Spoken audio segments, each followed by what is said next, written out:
Tatlong araw bago magpasko kaya pahirapan na ang pagbili ng tiket sa Batangas Port. Mahaba na rin ang pila ng mga pasahero sa Parañaque Integrated Terminal Exchange o PITX. Ang latest, kamustahin natin live sa pagtutok ni Katrina Son. Katrina! Emil, huling Lunes bago ang Pasko, kaya naman dagsana dito sa PITX ang mga pasahero na magsisiuwian sa kani-kanilang probinsya. Bit-bit ang malalaking bag, kahon ng regalo at baong pasalubong. Handang-handa na raw sa pag-uwi sa kanilang probinsya si Wilfredo Santiago. Matagal daw niya itong pinag-ipunan, kaya naman masaya raw siya na makakauwi para maipamahagi sa kanyang mga mahal sa buhay ang kanyang mga regalo. Mayroon pa rin pasalubong sa mga apo namin na nasa Isabela. Dahil matagal din kaming hindi nagkita, kaya nag-ipon din kami panregalo sa kanila. Para naman kay Ellie Mico na uuwi sa Cagayan, matagal niyang pinagplanuhan ang kanyang pag-uwi. Ngunit di na raw siya nakapagdala ng mga regalo. Mas mahalaga raw makasama niya ang kanyang ina ngayong Pasko.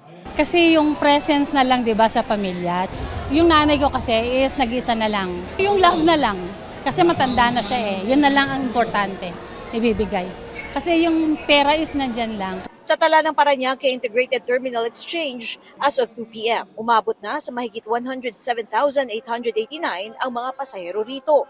Bagamat wala pang fully booked na biyahe, nasa 43.18% na ang booking pa Bicol at 37.50% naman ang booking pa Visayas at Mindanao. Gayunpaman, mahaba na ang mga pila ng mga pasahero rito. Pagpasok pa lang ng PITX ay ramdam mo na ito. Maging sa security check at sa pagkuha ng tiket, mahaba na rin ang pila. Sa kabila naman ng mahabang pila at pagod sa biyahe, nangingibabaw pa rin ang saya. Dahil para sa marami, ang mahalaga ay ang makauwi at makasama ang pamilya ngayong Pasko. Yung magkakasama kaming mga pamilya, lalong-lalo na ngayon sa darating na Pasko, ay sana nandun kami lahat para sa salo-salong pagkain at para makapiling ang mga magulang. Siyempre minsan lang magkikita.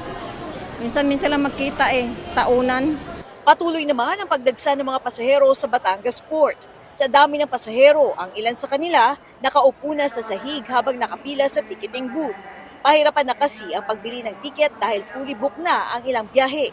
Saka kinukulang na raw ang barko ang bumabiyahe sa Pantalan. Kaya panawagan ng ilang pasahero. Pag-season dapat para isabas nila para ang tao hindi stranded. Nag-inspeksyon naman ang Philippine Ports Authority sa Pantalan para tingnan ang sitwasyon doon. Inamin ni PPA General Manager Jay Santiago na kulang pa rin ang mga barkong bumabiyahe. Kahit gaano karaming ticket ang ibenta mo, kung kulang ang barko mo, talagang problema pa rin. Maliban sa online ticketing, ang hinihingi natin, sana makapagdagdag pa ng mga barko. Batay sa PPA, umabot na sa mahigit 30,000 pasahero ang dumagsa sa Batangas Port kahapon. Halos doble raw yan kumpara sa 21,000 pasahero kada araw na naitatala nila sa Pasko noong nagdaang taon. Pero sa pinakahuling tala ng Philippine Coast Guard kaninang tanghali, nasa mahigit 6,000 pasahero ang dumating sa Pantalan ngayong araw. Nananatili pa rin ang mahigpit na seguridad sa Batangas Port.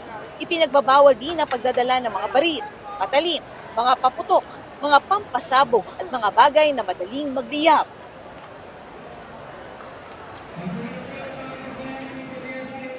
Emil, as of 6 p.m. ay umabot na sa mahigit 156,000 ang mga pasahero dito sa PITX. Emil, paalala din natin sa mga biyahero na maglaan ng sapat na oras para sa inyong mga biyahe dahil inaasahan na mas titindi pa ang dagsa ng pasahero sa mga susunod na araw bago ang Pasko. Emil?